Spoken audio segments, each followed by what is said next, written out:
Yes, that's for Sunday. We all know Schindler's List. And now there's another list.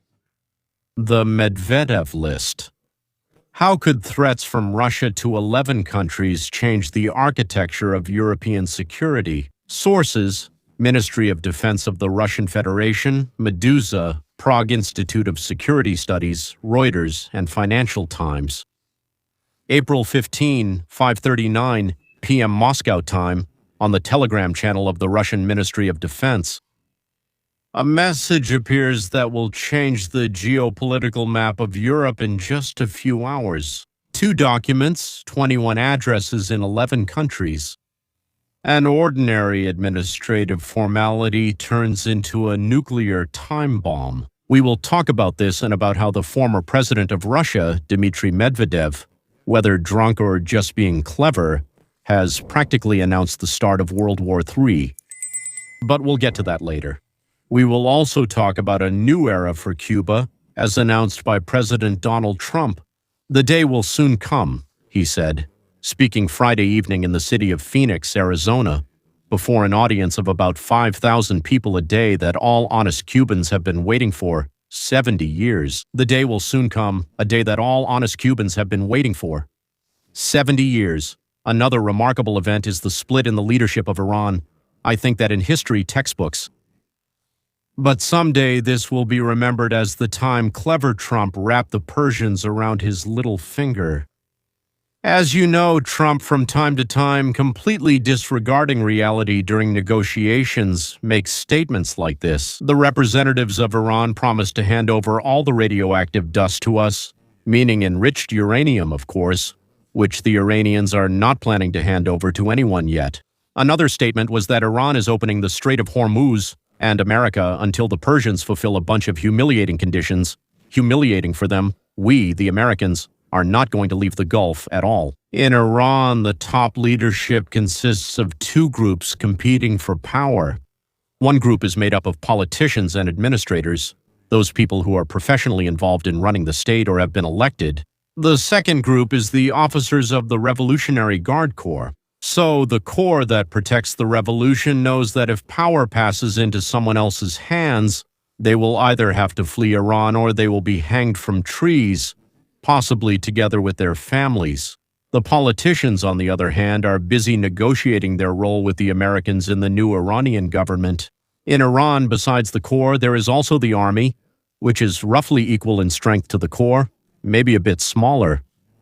The army has not shown itself in any way in the current conflict, and the United States of America hasn't touched any, and neither has Israel, any army headquarters or positions. The army personnel themselves, knowing that they are constantly being watched, won't start any uprisings, and they also don't dare to persuade soldiers to go fight against the corps. If the country's political leadership steps forward and orders them to do what neither America nor Israel nor Europe wants to do, namely to invade Iran by land, command posts, communications offices. Today, finally, after all of Trump's efforts, such a global split has occurred. Political leaders announced the strait would open. And the corps declared that the political leadership are traitors, that they will not obey them, that they are not sure these orders come from Ali Khamenei's heir, that is his son. Naturally, the political leadership. That is, they stop believing that the political leadership is giving them the actual orders of the country's leader. They say they haven't seen him, no one has seen him, they haven't heard him, no video or audio with his voice or image has reached them, and the information that is being passed to them by various civilians could have been delivered by someone else, not by him. Maybe it was even delivered by Donald Trump. And until they receive a message directly from the Supreme Leader Ayatollah, they will act as they see fit. Because it seems very likely that the new Ayatollah is either already dead or in a coma, or not in a condition where he can speak, give interviews, or record videos. So the only way for the political leadership to survive will be to mobilize the army and go defend the corps' bases. The Israelis and Americans will gladly assist them from the air. But let's start with our first remarkable topic called a very sober Dmitry Medvedev made a statement regarding potential targets for the Russian armed forces. What a sober man has on his mind, a drunk man has on his tongue. So, former President of Russia Dmitry Medvedev wrote on X, I quote, "The list of European facilities producing drones and other equipment, I mean for Ukraine, is a list of potential targets for the Russian armed forces." Oh, ooh la la, Italy. When the strikes become a reality depends on what happens next. Well, naturally, in my opinion, no. And then sleep peacefully, European partners. Well, it looks like he's drunk, right? Anatomy of a Threat. Two documents published by the Russian Ministry of Defense contain specific information. The first document. Branches of Ukrainian companies in Europe, 11 enterprises in London, Munich, Riga, Vilnius, and Prague. Funny. Second document. Foreign enterprises producing components, 10 companies in Madrid, Venice, and even in Haifa. The threats cover a broad geographic area, just so you know. London, the headquarters of one of the key companies. Munich. One of the addresses turned out to be a residential building. Latvia, Lithuania. They are particularly sensitive to Russian threats, by the way. Eastern Europe, that's Poland, the Czech Republic. Southern Europe, Spain, Italy, and also the Mediterranean. Turkey, and of course, Israel. Escalation scenario. Immediate effects, well, just in the coming weeks. So the diplomatic crisis is already unfolding. The Czech Republic has summoned the Russian ambassador for an explanation. This is the first official reaction. Mass recalls of diplomats from key European capitals. Emergency consultations in NATO and the EU regarding Russian terrorist threats. He is no more, no less than the deputy chairman of the Defense Council. I think that's what it's called in Russia. Increased security for everyone, increased security for the listed sites, well, from London to Haifa, and an economic shock. Defense company stocks are already showing volatility. Insurance premiums for the companies on the list have risen 35-fold. European energy futures are showing increased nervousness amid the threat of the conflict expanding. Medium-term scenarios, well, let's say up to 6 months. Russia has several tools to carry out these threats without resorting to direct military intervention. As you know, cyber attacks, sabotage, right? The most likely scenario, of course, is Russian hacker groups. Well, there are different ones, Sandworm, RT, IRT-29, and so on. They get the green light to attack the IT systems of these factories from the list. At the same time, sabotage through random fires, explosions at warehouses, sabotage of logistics chains. The second thing, well, proxy attacks through third parties. Iran and Russia like to do this kind of thing. That means using all sorts of independent groups, from left-wing radicals to criminals. Russia provides, well, intelligence and logistics, while formally staying on the sidelines. Well, for example, the attempt to poison the Skripals in Salisbury was also, so to speak, outsourced.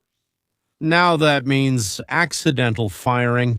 This is actually the most dangerous scenario.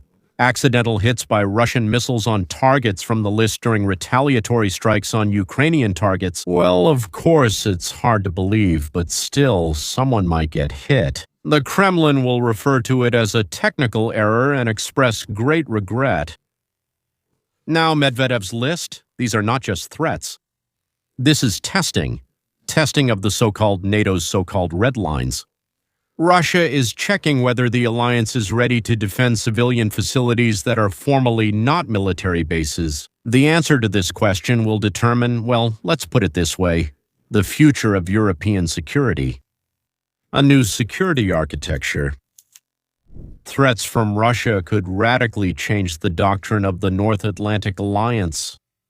First, the expansion of Article 5 to include the protection of critical industrial infrastructure. Second, the creation of, well, industrial battalions, that is NATO battalions to guard defense enterprises, so to speak. These are not industrial battalions. A shift from deterrence to active defense with preemptive strikes against sources of threats. Well, that's also unlikely, of course. So, Europe is actually facing a choice, so to speak, a choice between three strategies: appeasement, deterrence, and offense. So what is appeasement? Cutting aid to Ukraine, relocating production to safe zones. What is the risk? Encouraging further aggression, naturally, the collapse of NATO unity. Now, what is deterrence? Strengthening security, cyber defense, but without escalating the conflict. The downside is the constant involvement in a hybrid war, which will keep escalating in a spiral of increasing intensity. And finally, the last option is offensive action, preemptive strikes on Russian targets that support the threats. Yes. There's a 0.25% chance, but that's a direct NATO-Russia confrontation that could lead to nuclear escalation. As they say, I don't think so, I don't think so, I don't think so, but, so to speak, as an option, maybe it's possible, right? Now the economic dimension, that is the price of security. Russia's threats are already triggering a large-scale restructuring of the European defense industry. Security expenses for companies on the list have increased by, I think they say it was written there, 300,500%, yes. Insurance companies are revising policies for high-risk facilities. Previously, they weren't considered high-risk. Accelerated relocation of production to countries not on the threat list. Well, then they'll start threatening those countries too, yes. A sharp increase in defense budgets in EU countries up to 3 to 4% of GDP. In other words, what Trump is demanding. According to preliminary estimates, Russia's threats could cost the European economy 50 to 70 billion of euros just in 2026. That's something we've really kind of dreamed about in America. Yes, this includes direct security costs, losses from production disruptions, and a decrease in investment attractiveness. Geopolitical shift, a new alliance. Medvedev's list could become a catalyst for the formation of new blocs, the inner circle, target countries, that is, the United Kingdom, Germany, the Baltic countries, escalation, strengthening coordination. Neutral, France, partly Italy attempts at mediation, de-escalation, and playing both sides, and wavering Turkey, using the crisis for bargaining, with both sides. The crisis in Europe will affect the entire system of international relations. For the U.S., this is an increase due to nationalist sentiments. Europe must defend itself, at the very least learn to defend itself. China crisis, the possibility of using the European crisis to put pressure on Taiwan. But there's America, which is on the sidelines, so it's unlikely. And the global South, further drift from the Western Bloc toward multipolarity, which probably will definitely keep happening. So let's look at the chronology of the crisis, that is, the likely scenarios of development. May 2026. The first cyber attacks on targets from the list. An emergency NATO summit. Deployment of additional security forces in key locations. Summer of 26. Random incidents at enterprises, fires, explosions, the beginning of a mass relocation of production, the first political crises in European governments. Autumn of 26. We're already approaching our elections. A serious incident. A Russian missile mistakenly hit one of the targets. A moment of truth for NATO's Article 5, a turning point in history. Medvedev's list is not just a threat, it's much more. In many ways, the situation is becoming a full-fledged war. Economic boundaries and conflicts are blurring. The economic war is turning into direct physical threats, and the system of collective security is facing an absolutely unprecedented test. The main conclusion from this is that we are at a moment when words can turn into actions, and threats can become reality. The reaction of Europe and NATO in the coming weeks will determine whether Medvedev's list remains a diplomatic démarche or becomes a prelude to a new phase of global conflict. History is being made right now, and every decision matters. NATO allies refused to support the U.S. in the war against Iran. The United Kingdom, France, Spain, Italy, Poland, and other countries rejected Trump's request for help in blockading the Strait of Hormuz, and perhaps most importantly, for access to military bases and airspace. Specific refusals. Spain closed its airspace to American military aircraft. Самолетов, которые участвуют в конфликте. Italy refused to allow American bombers to use the military base in Sicily. The United Kingdom allowed the use of bases only for defensive missions. These bases, NATO ones, are shared, financed, and built by the Americans. Well, yes, they are located in these countries, and yes, for NATO purposes. That means you have to ask. Okay, Poland refused to transfer Patriot air defense systems to the Middle East. Trump's reaction. Trump stated in the British newspaper The Telegraph that he is seriously considering the U.S. leaving NATO, calling the alliance a paper tiger. Well, that's without the United States of America. At a rally in Felix, which I already quoted, he rejected NATO's offer of assistance after the conflict with Iran was nearing its end. He said, "We can't rely on external foreign sources. That's right, they can betray you at any moment, and don't turn your back." By the way, in 2023, Congress passed a law prohibiting the president from leaving NATO without the approval of 2/3 of the Senate and a separate act of Congress. This law was sponsored by Thomas Keane, a Democrat, and Marco Rubio, a Republican, who is now Trump's Secretary of State. Russian aggression may force Europeans to make concessions to America, despite their deep disagreements with Trump. Russian threats. The threats work in Trump's favor. Experts predict that Moscow may attack in the way I mentioned as early as 2026, when Europe is still completely unprepared. And European diplomats, frankly speaking, the French and the British know this and are preparing for war with Russia.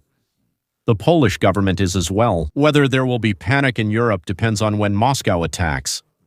Then, so to speak, one of the diplomats added, "I personally think it will happen this year, and we still won't be ready." Caption: The Strategic Dilemma of Europe.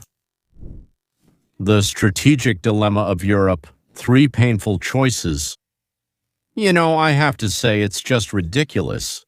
The first one is, as they say, capitulation to Trump. The second is creating a European NATO, that is, to create a defense alliance without the U.S. What would that require?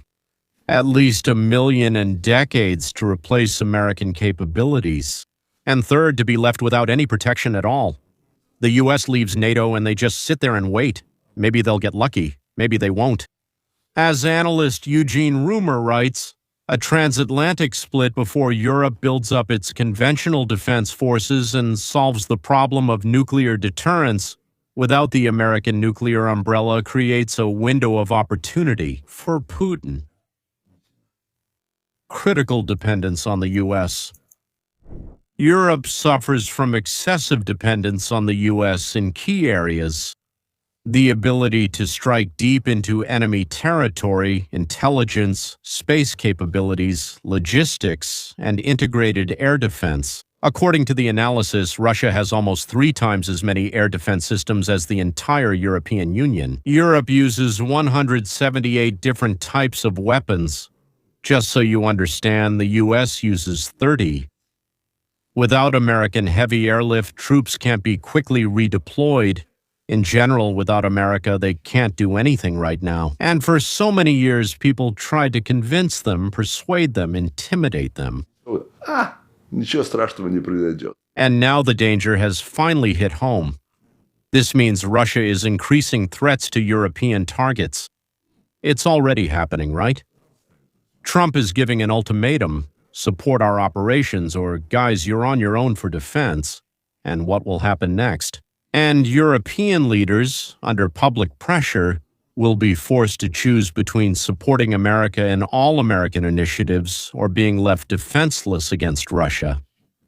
The more aggressive Russia behaves, the more Europe depends on American protection. This gives Trump leverage.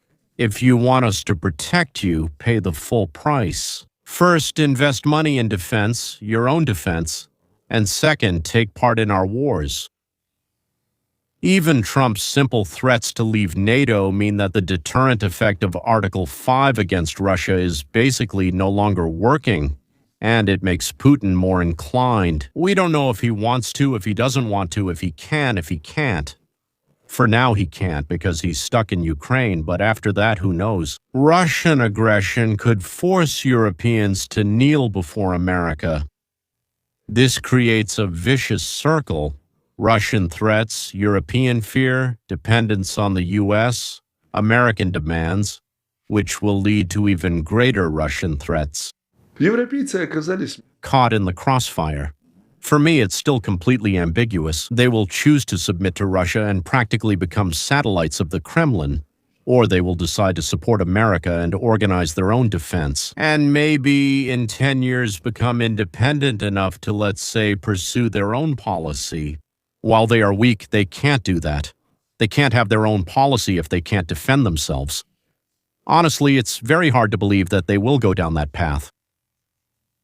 Along America's path, let's say, it'll be easier for them to surrender to Russia and, just give up. Well, now let's talk about another failed experiment, which is called Cuba See, Yankees No. A new dawn for Cuba. This is called a new dawn for Cuba. Trump declared to the applause of the audience, "We will help them." The president directly addressed the Cuban-American community, calling them wonderful people and noting that many of them had suffered abuse. Their families were killed and tortured. He finished with a symbolic warning, and now, watch what will happen. The president's statement. The statement came after successful operations against Venezuela, Maduro's arrest in January, and the ongoing conflict in Iran. The speech in Phoenix is not an isolated statement, but the latest in a series of increasingly candid remarks by Trump about Cuba, March 16. I believe I will have the honor of taking Cuba. Wow. March 27. Cuba is next, but pretend I never said anything like that. April 15. Oh, maybe we'll stop by Cuba when we're done with this. Oh, I meant Iran. April 17. A new dawn for Cuba. Well, in Phoenix, that's the most candid statement. According to USA Today, the Pentagon accelerated planning for a potential military operation against Cuba, following new instructions from the White House. So, the Department of Defense confirmed its readiness to act the moment the Commander-in-Chief gives the order. On Saturday, when asked by a journalist about military action against Cuba, Trump gave an evasive answer. It depends on what you mean by military action. Havana's response. The Diaz-Canel regime responds defiantly. A day before Trump's speech, the Cuban leader warned of possible American aggression, referring to the anniversary of the Bay of Pigs invasion, calling on the people to prepare for battle. The people are preparing for battle and are ready to fight. On April 7, Diaz-Canel told Newsweek about a potential guerrilla war involving the entire population, predicting huge losses for America. Then he added, he probably thinks Israel would move against any invading force. Of course, it's funny to hear that after Iran and Iraq. Cuba declared 2026 the year of defense. Ready for Labor and Defense, GTO, initiating military exercises and defense Saturdays, like the Soviet Subotniks for cleaning up the area. The regime is in crisis. Cuba is experiencing a severe economic crisis. Over the decades, this economy has shrunk by 25% since 2019, and power outages last up to 20 hours a day. A further decline is expected. на 7% в 2026 году. The situation was worsened by the seizure of Venezuelan tankers that supplied the island as part of Operation Sultan Sphere. Значит, американцы просто их остановили, больше не пускают. Congressman Mario Diaz-Balart, a Cuban exile, succinctly expressed the mood of the exiles. The regime in Cuba has never been weaker. In parallel with military threats, the Trump administration offered to install Starlink in Cuba in exchange for free elections, the release of political prisoners, and compensation for assets confiscated in 1959. State Department officials met in Havana with Raul Rodriguez Castro to explore a possible transition process. The promise of renewed prosperity carries significant domestic political implications. Miami-Dade County, with 1.2 million people of Cuban descent, gave Trump Cuban-American votes in 2024. Trump's statement about renewed prosperity for Cuba marks a fundamentally new phase in American policy toward the island. The combination of military planning, diplomatic initiatives, and public rhetoric is creating unprecedented pressure on the weakened Diaz-Canel regime amid a severe economic crisis. Now, I want you to understand that I recorded this broadcast on Saturday, and you are listening to it on Sunday. During this time, in these 10 to 12 hours, a lot of things could have happened that I had absolutely no idea about, of course. For example, I recently told you in the last video that the strait was open, but by the time the video was released, it had already been closed. So I apologize for the slight delay in the news, and I hope that all the changes that will happen will only be for the better. Have a wonderful rest of your weekend, and here we go again. We're entering another wonderful week, which I'm absolutely sure will also be full of news, and they will be positive and optimistic. That's all for now. Goodbye and see you next time.